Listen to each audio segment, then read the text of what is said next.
I'll be the first to admit that when it comes to downhill racing, I know next to nothing. Other than the fact that it's very popular and extremely dangerous, I'm completely in the dark about the sport.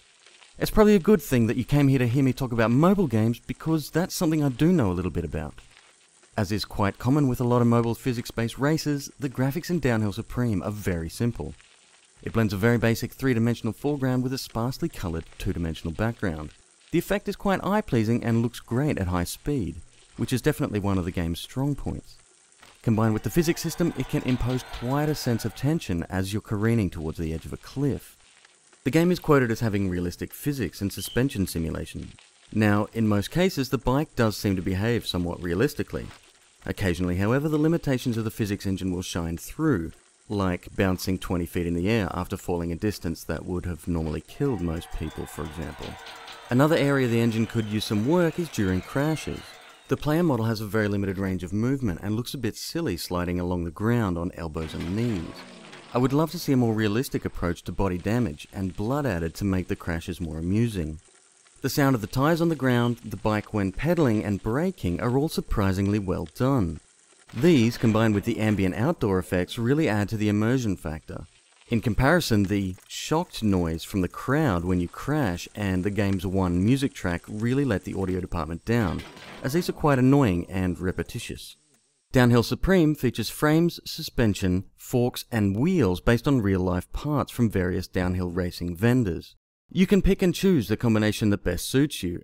As there's no stat system in place that would allow average users to gauge which parts would be beneficial in a given scenario, you just have to guess.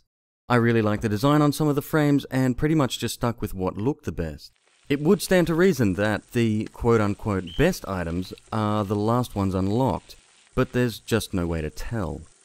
I completed the game's 48 levels with 2 stars or higher in around 2.5 hours. You'll travel across 3 terrain types, mountains, rocks and canyons, and the levels are all well designed with a focus on either speed or technique, or a combination of both.